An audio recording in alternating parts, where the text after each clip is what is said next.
In which of the following situations does the list of numbers involved make an arithmetic progression and why? इस question में आपको कुछ situations given है और इन situations में जो लिस्ट ऑफ नंबर्स इन्वॉल्व है वो एक अरिथमेटिक प्रोग्रेशन है या नहीं ये आपको बताना है, और अगर है तो क्यों। फर्स्ट सेक्शन में जो सिचुएशन गिवन है आपको, that is the taxi fare after each kilometre when the fair is 15 rupees for the first kilometre and 8 rupees for each additional kilometres. मतलब ये कि किसी टैक्सी का फेयर कुछ इस तरीके से फिक्स किया गया है कि पहले 1 किलोमीटर के लिए आपको 15 रुपीज पे करने होंगे और उसके आगे हर एक एडिशनल किलोमीटर के लिए आपको 8 रुपीज पे करना होगा। तो इस सिचुएशन को मैं नंबर्स में कैसे इंटरप्रेट करता हूं, देखिए अगर आप 1 किलोमीटर ट्रेवल करते हैं टैक्सी से तो आपको पे कितना करना होगा, 15 रुपीज। क्वेश्चन में गिवन है फर्स्ट 1 किलोमीटर के लिए आपको 15 रुपीज पे करना है। और अगर आप 2 किलोमीटर ट्रेवल करते तो आपको फर्स्ट 1 किलोमीटर के लिए 15 रुपीज पे करना होता और नेक्स्ट 1 किलोमीटर के लिए आपको 8 रुपीज पे करना होता। टोटल कितना हो गया आपके पास, 23 रुपीज। ना अगर आप 3 किलोमीटर ट्रेवल किए होते तो आपको कितना पे करना होता, फर्स्ट 1 किलोमीटर के लिए 15 रुपीज, देन सेकेंड किलोमीटर के लिए 8 और थर्ड के लिए अगेन 8। तो ये टोटल आप अगर एड अप करेंगे तो आपको मिलेगा 31 रुपीज। लाइकवाइज अगर आप 4 किलोमीटर ट्रेवल किए होते तो आपको कितना पे करना होता, फर्स्ट 1 किलोमीटर के लिए 15 रुपीज प्लस सेकेंड किलोमीटर के लिए 8, थर्ड के लिए भी 8 और फोर्थ के लिए भी 8। आपको मालूम है फर्स्ट किलोमीटर के बाद हर एडिशनल 1-1 किलोमीटर के लिए आपको 8 रुपीज पे करना है। तो ये टोटल हो जाएगा आपके पास 39 रुपीज। लाइकवाइज आप 5th 6th 7 या कितने ही किलोमीटर का आप कैलकुलेट कर सकते हैं इजीली। एंड सो ऑन कर देता हूं मैं। तो जो लिस्ट ऑफ नंबर्स मिल रहे हैं आपको, दैट इज 15 फर्स्ट किलोमीटर के लिए 15 रुपीज, 23, 31, 39 एंड सो ऑन। तो ये जो सीक्वेंस है ये अरिथमेटिक प्रोग्रेशन है कि नहीं ये आपको बताना है। देखिए सीक्वेंस की शुरुआत किससे हो रही है, 15 से, तो ये आपका फर्स्ट टर्म हो गया, इसको A1 से डिनोट कर देते हैं। 23 आपके लिए सेकेंड टर्म है, इसको A2 से डिनोट कर देते हैं। 31 इज थर्ड टर्म, A3 से डिनोट कर दीजिए। 39 इज फोर्थ टर्म, A4 से डिनोट कर दीजिए एंड सो ऑन। अब ये सीक्वेंस अरिथमेटिक प्रोग्रेशन कब होगा आपको मालूम है, जब किसी भी टर्म को आप उसके सक्सीडिंग टर्म से सब्ट्रैक्ट करेंगे तो जो डिफरेंस है वो सेम होना चाहिए। मतलब ये कि जब मैं 15 को 23 से सब्ट्रैक्ट करूंगा और 23 को 31 से और 31 को 39 से, तो हर बार जो डिफरेंस है वो सेम आना चाहिए, तभी ये एक अरिथमेटिक प्रोग्रेशन होगा। चेक करते हैं, A2 minus A1, second term आपका 23 है, फर्स्ट टर्म इज 15। तो मैंने क्या किया, फर्स्ट टर्म को सेकेंड से सब्ट्रैक्ट किया, तो डिफरेंस कितना आपके पास 8। लाइकवाइज A3 माइनस A2, मतलब अब हम सेकेंड टर्म को थर्ड से सब्ट्रैक्ट कर रहे हैं, तो थर्ड टर्म आपके पास 31 है minus second term is 23, again difference आपको मिलेगा एज 8। और अब थर्ड टर्म को फोर्थ से सब्ट्रैक्ट करते हैं, मतलब A4 माइनस A3, मैंने थर्ड टर्म को फोर्थ से सब्ट्रैक्ट किया, so fourth term is 39 minus third term is 31, again difference आपके पास कितना है 8। तो आप देख सकते हैं जो सीक्वेंस आपको मिला है, जो लिस्ट ऑफ नंबर्स आपको मिले उसमें जो कंसेक्यूटिव टर्म्स है उनका डिफरेंस हमेशा यहाँ पे सेम है, दैट इज 8। तो ये एक अरिथमेटिक प्रोग्रेशन है with common difference 8। So finally आप एग्जाम में कैसे लिखेंगे, hence the list of numbers form an AP with first term 15 and common difference 8। ठीक, so this completes our solution. Let us now move on to second section of the same question. Let us now move on to the second section of the same question. We are given the amount of air present in a cylinder when a vacuum pump removes 1/4 of the air remaining in the cylinder at a time. Situation ये है कि vacuum pump की help से cylinder से बार बार कोई 1/4 part air का remove कर रहा है। आपको बताना यही है कि 1/4 पार्ट जब हम रिमूव कर लेंगे तो जो रिमेनिंग अमाउंट होगा हर बार उसका सीक्वेंस एक अरिथमेटिक प्रोग्रेशन है या नहीं। गिवन सिचुएशन को जब मैं नंबर्स में कन्वर्ट करूंगा तो आपके लिए समझना काफ़ी ईजी हो जाएगा। देखिए सिलेंडर में शुरू में अमाउंट ऑफ एयर कितना प्रेजेंट है वो गिवन नहीं है, तो आपको उसको अज्यूम करना होगा। Let's say amount of air present in the cylinder was X, शुरू में X amount of air present था। ये आपका सीक्वेंस का फर्स्ट टर्म हो गया, उसको A1 से डिनोट कर सकते हैं आप। और अब वैक्यूम पंप की हेल्प से कोई इसी का 1/4 पार्ट रिमूव करेगा, तो x का 1/4 पार्ट क्या होगा, x/4। तो अब आप x से जब x/4 रिमूव करेंगे, रिमूव करना मतलब सब्ट्रैक्ट करना, तो आपको मिलेगा 3x/4। आप एलसीएम लेके चेक कर सकते हैं। तो सेकेंड टर्म आपको मिल गया 3x/4, ठीक। और अब ये जो रिमेनिंग अमाउंट है, अगेन इसका 1/4 पार्ट रिमूव करेंगे यूजिंग वैक्यूम पंप। तो 3x/4 का 1/4 पार्ट कितना होगा, 1/4 of 3x/4 which is equal to 3x/16। तो आपको क्या करना है, 3x/4 जो रिमेनिंग पार्ट था इससे रिमूव करना है इसी का 1/4 part which is equal to 3x/16। तो आपको कितना मिलेगा देखते हैं।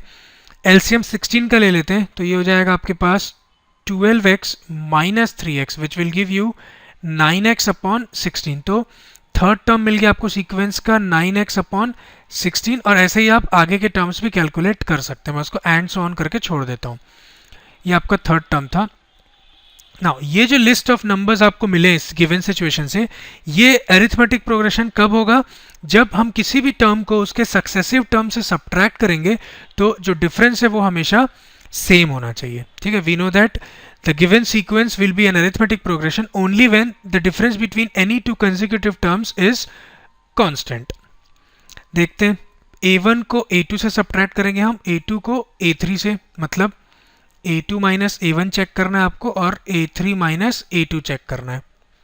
a2 इज 3x/4, ये एक्चुअली 3x लिखा हुआ है, ध्यान रखिएगा। 3x/4 माइनस x जो आपका फर्स्ट टर्म है, तो ये आपको मिलेगा 3x माइनस 4x अपॉन 4। मैंने 4 का एलसीएम ले लिया, which will give you minus x upon 4, ठीक। a3 माइनस a2 देखते हैं। a3 इज थर्ड टर्म आपके पास 9x अपॉन 16 है, minus second term is 3x upon 4। Again यहाँ पे 16 का एलसीएम ले लेते हैं, तो आपको मिलेगा 9x माइनस 12x, ठीक। तो ये आपको मिलेगा माइनस 3x अपॉन 16। अब आप देखिए, जो second term minus first term है और जो third term minus second term है, इनकी वैल्यू डिफरेंट है, ठीक। क्या मिला आपको, a2 minus a1 is not equal to a3 minus a2। मतलब आप क्या बोलेंगे, the difference between any two consecutive numbers in the given sequence is not equal, therefore the list of numbers is not an AP। तो ये आपका AP नहीं है, this is not an AP. So this completes our solution. Let us now move on to third section of the same question. The cost of digging a well after every meter of digging, when it costs 150 rupees for the first meter and rises by 50 rupees for each subsequent meter. इस section में well डिग करने की बात हो रही है, मतलब कुआं खोदने की बात हो रही है। सिचुएशन ये है, फर्स्ट 1 मीटर डिग करने का कॉस्ट 150 रुपीज़ है और उसके नीचे फर्दर हर एक मीटर के लिए कॉस्ट 50 रुपीज़ इंक्रीज हो जाता है। तो गिवन सिचुएशन से जो लिस्ट ऑफ नंबर्स मिलेंगे आपको, वो एक अरिथमेटिक प्रोग्रेशन है कि नहीं, ये आपको चेक करना है। देखते हैं, अगर 1 मीटर किसी ने डिग करवाया तो उसको कितना पे करना होगा, 150 रुपीज़। 2 मीटर डिग करने के लिए कितना पे करना होगा, फर्स्ट 1 मीटर का जो फिक्स है 150 रुपीज़ वो, प्लस अनदर 1 मीटर के लिए कॉस्ट कितना इंक्रीज हो रहा है, 50 रुपीज़। तो टोटल हो जाएगा ये एक्चुअली 200 रुपीज़। लाइकवाइज 3 मीटर अगर किसी ने डिग करवाया है तो उसका कॉस्ट कितना होगा, फर्स्ट 1 मीटर का फिक्स है 150 रुपीज़, प्लस नेक्स्ट 1 मीटर के लिए कॉस्ट कितना बढ़ जाएगा, 50, प्लस अनदर 1 मीटर के लिए कॉस्ट फिर से बढ़ जाएगा 50 रुपीज़, ठीक। ये 1 मीटर का, ये सेकेंड मीटर का, ये थर्ड मीटर का, टोटल 3 मीटर हो गया। अब इन सब का सम कितना होगा आपके पास, 250 रुपीज़। एक और 4 मीटर का देख लेते हैं। अगर किसी ने 4 मीटर डिग करवाया है वेल, उसको कितना कॉस्ट पड़ेगा, फर्स्ट 1 मीटर का 150 which is fixed, plus second metre का 50, थर्ड का भी 50 और फोर्थ का भी 50। इन चारों का सम कितना होगा, 300 रुपीज़। और सिमिलरली आप 5th, 6th, 7th कितने भी मीटर का कॉस्ट निकाल सकते हैं। तो गिवन सिचुएशन में जो लिस्ट ऑफ नंबर्स मिले आपको वो क्या है, 150, 200, 250, 300 एंड सो ऑन। मैं यहाँ पे लिख देता हूँ, the list of numbers obtained are 150, 200, 250, 300 and so on. ये आपका फर्स्ट टर्म है, ये second term, third term, fourth term and so on. ये सीक्वेंस अरिथमेटिक प्रोग्रेशन कब होगा आपको मालूम है, जब किसी भी टर्म को हम उसके सक्सेसिव टर्म से सब्ट्रैक्ट करेंगे तो डिफरेंस हमेशा सेम होना चाहिए। मतलब जब आप a1 को a2 से सब्ट्रैक्ट करेंगे, a2 को a3 से, a3 को a4 से, तो डिफरेंस हमेशा सेम आना चाहिए। देखते हैं a2 माइनस a1, a2 आपके पास कितना है 200 minus a1 first term is 150, difference कितना आ गया आपके पास 50। a3 माइनस a2 मतलब सेकेंड टर्म को मैंने थर्ड से सब्ट्रैक्ट किया है, तो a3 आपके पास है 250 minus a2 second term is 200, इससे भी आपको मिलेगा एज 50।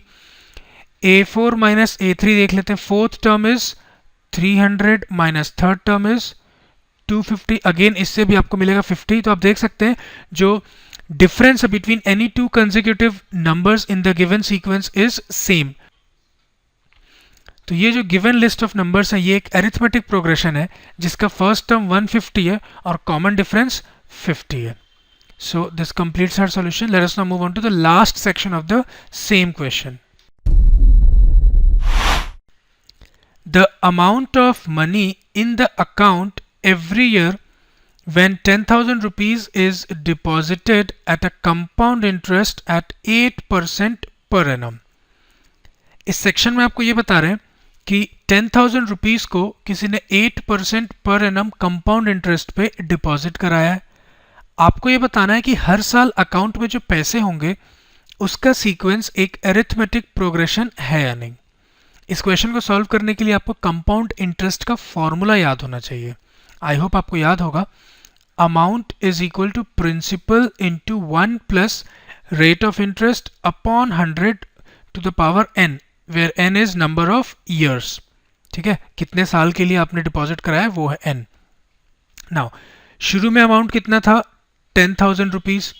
एक साल बाद अमाउंट कितना होगा देखते हैं। एक साल बाद अमाउंट होगा आपके पास, प्रिंसिपल तो 10,000 है, into 1 plus rate of interest आपको गिवन है एज 8% अपॉन 100, और n की वैल्यू आएगी 1 क्योंकि हम एक साल बाद अमाउंट कैलकुलेट कर रहे हैं। ठीक है, एक साल बाद का अमाउंट कैलकुलेट कर रहे हैं। तो ये हो जाएगा 10,000 इंटू, ये एलसीएम आप ले लीजिए 100 का, तो ये हो जाएगा 100 plus 8 which is 108 to the power 1। किसी के ऊपर पावर 1 होना या ना होना एक ही बात आपको मालूम है। तो ये 2 0 तो यहीं पे कैंसिल हो गए। ये 108 मतलब 108 इंटू 100 बच रहा है, तो ये आपको मिलेगा 10800, मतलब ये 10,800 हो गया। तो एक साल बाद जो अमाउंट होगा बैंक में वो कितना होगा 10,800। 2 साल बाद कितना होगा देखते हैं। तो अगेन फॉर्मूला यूज कर रहा हूँ, amount is equal to principal still remaining same 10,000 into 1 plus rate of interest 8% है अपॉन 100, और सिंस 2 साल बाद कैलकुलेट कर रहे हैं 2 साल बाद का अमाउंट, तो n की वैल्यू आपकी होगी 2। सॉल्व करते हैं 10,000 इंटू, अगेन आप यहाँ पे 100 का एलसीएम ले लीजिए तो आपको मिलेगा 100 प्लस 8 108 और पावर 2, और इसको आप सॉल्व करना पड़ेगा। 10,000 इंटू, इसको स्क्वायर में ओपन कर दीजिए। न्यूमरेटर में 108 दो बार लिख सकते हैं आप, और डिनोमिनेटर में भी 100 दो बार लिख सकते हैं आप मल्टीप्लाई करके। ठीक है, तो ये 1 2 3 4 4 0 तो कैंसिल हो गए 10,000 के 4 0 से। सिंपली आपके पास बच रहा है 108 इंटू 108 मतलब 108 का स्क्वायर, ये होता है 11664। ठीक है, 11,664। तो 2 साल बाद जो अमाउंट होगा अकाउंट में वो कितना होगा 11,664। और सिमिलरली आप ऐसे ही तीसरे चौथे पांचवें साल का भी निकाल सकते हैं। तो मैंने उसको एंड सो ऑन करके छोड़ दिया। ये आपका फर्स्ट टर्म है, ये सेकेंड टर्म, ये थर्ड टर्म। तो ये अरिथमेटिक प्रोग्रेशन है कि नहीं वो कैसे चेक करेंगे आपको मालूम है। फर्स्ट टर्म को हम सेकंड से सब्ट्रैक्ट करेंगे, सेकंड को थर्ड से, तो अगर डिफरेंस सेम है then the given list of numbers is an arithmetic progression, otherwise not. Check करते हैं a2 minus a1, second term आपके पास है 10,800 माइनस फर्स्ट टर्म इज 10,000, तो ये आपको मिलेगा as 800। a3 minus a2, third term is 11,664 minus second term is 10,800, इनका difference आपको मिलेगा एज 864। नाउ अब आप देखिए a2 माइनस a1 जो है वो A3 माइनस A2 के इक्वल नहीं है। A2 माइनस A1 आपके पास 800 आया, A3 माइनस A2 आपके पास 864 आया। So the difference between any two consecutive terms in the given sequence is not equal, therefore the list of numbers in this sequence is not an AP. So this completes our solution. Let us now move on to second question of the same exercise.